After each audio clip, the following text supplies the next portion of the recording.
On Thursday, China released its inflation figures for January. While its producer price index, which measures the cost of industrial inputs, rose slightly compared to December, the number that made the international headlines was China's year-on-year consumer price index, which fell to negative 0.8%. This is the fourth successive monthly decline and the steepest contraction since the global financial crisis in 2009. And it'll be especially worrying for the CCP because it suggests that their recent stimulus measures have failed to get the Chinese economy out of its deflationary funk. While falling prices might sound like a good thing, in China they're clearly the result of super weak consumer confidence, which has been undermined by crises in both the Chinese property and stock markets. Worryingly for the CCP, things don't look likely to get better anytime soon, with analysts predicting further deflation throughout at least the first half of 2024 and renewed pressure on China's property market. So in this video, we're going to have a look at the recent data, explain why the CCP are so worried about deflation, and try our best to figure out what might happen next. Before we start, if you haven't already, please consider subscribing and ringing the bell to stay in the loop and be notified when we release new videos. So let's start by looking at the data. Basically, China has two measures of inflation. The Consumer Price Index, or CPI, which measures inflation for ordinary Chinese households and consumers by tracking the year-on-year change in the cost of a weighted basket of goods that are commonly bought by Chinese households, and the Producer Price Index, or PPI, which measures inflation for Chinese industry by tracking the year-on-year change in the cost of certain commodities and industrial inputs, essentially the price that factories are paying for their goods. Now, both measures are currently negative. Having fallen below zero in late 2022, PPI came in at negative 2.5% in January. But this isn't that worrying from the CCP's perspective, both because PPI is mainly determined by the price of global commodities and because PPI was actually slightly up from December, when it came in at negative 2.7%. More worryingly for the CCP, though, was CPI, which came in at negative 0.8%, steeper than both the 0.5% drop forecast by analysts and the 0.3% decline in December. The data suggests quite a lot of this was driven by falling food prices, which were down 5.9% year-on-year in January after a 3.7% drop in December. Interestingly, quite a lot of this has been driven by an especially steep decline in the price of pork, which has fallen 20% year-on-year. For context, pork is one of the most popular meats in China, especially during the Lunar New Year celebrations in February, and therefore accounts for a surprisingly significant fraction of the overall CPI basket. Now, at this point, you might be asking, why is this a bad thing? After all, who wouldn't want falling pork prices and cheaper food? At the very least, a little bit of deflation sounds better than excessive inflation, which is what the Western world has been struggling with for the past few years. Now, sometimes this is true. Lower prices are what happens when an advancing society starts producing more goods, because more supply means lower prices.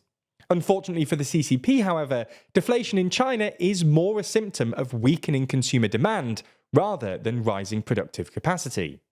Now, China has always had relatively weak consumer demand, and domestic consumption accounts for an anomalously small fraction of overall Chinese economic activity. This is largely because, through a variety of mechanisms including an undervalued currency, China essentially underpays its workers, keeping them poor and keeping China's exports competitive. However, Chinese consumer demand has been particularly weak since China's property sector started struggling in 2021. This is basically because, relative to wages, Chinese houses are literally the most expensive in the world, and something like 75% of Chinese household wealth is tied up in property. Chinese consumers have reacted to the recent wobble in prices by cutting back on spending and saving up in case there's more chaos in the property market. This is understandable. Just imagine you have a massive mortgage and the value of your house starts falling. You'd react by saving up. Chinese consumer demand has also been undermined by the recent chaos in the Chinese stock market. While Chinese stocks fared pretty well last week, this is only because the CCP started actively buying up stocks after they hit a 5-year low. Pork actually illustrates this problem really well. Pork prices are falling, and China produced more pork in December than ever before. In normal times, you'd expect this to mean that people buy more pork. After all, the Chinese love pork, and it's now available at lower prices. However, that's not what's happened. In fact, despite falling prices, people are actually buying way less pork. Consumption fell by about 2% in 2023, according to consultancy Shanghai JCI, with most of that decline coming in the last few months. And individual retailers are reporting a 30% year-on-year decline for this Lunar New Year. In fact, pork demand is so weak that the government had to intervene 3 times last year to buy pork to keep prices high enough to avoid mass bankruptcies in the sector. Yep, you heard that right. The CCP were literally buying up pork last year to keep the sector afloat. They even have their own strategic pork reserve to keep prices stable, and the amount of pork in it at any one time is a tightly guarded state secret.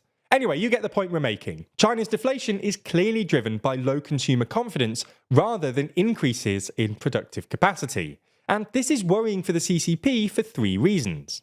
First, persistent deflation risks becoming self-perpetuating, especially in places like the property market, where falling prices induce consumers to hold out or delay purchases in order to pay lower prices in the future, thereby reducing demand further.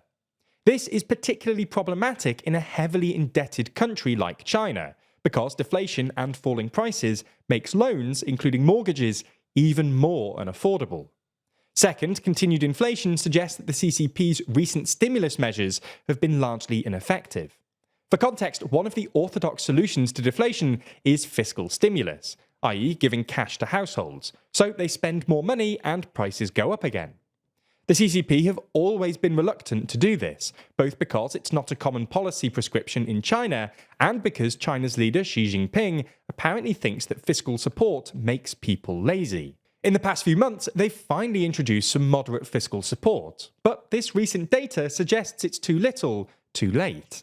Third and finally, falling consumer confidence means less domestic demand, which means that, if China wants to continue growing its economy, it'll need to rely even more on foreign demand, i.e. exports. While this has worked for China in the past, it's no longer as sustainable a strategy, both because the global economy is sort of slowing and because many Western countries, especially the US, are deliberately trying to reduce their imports from China.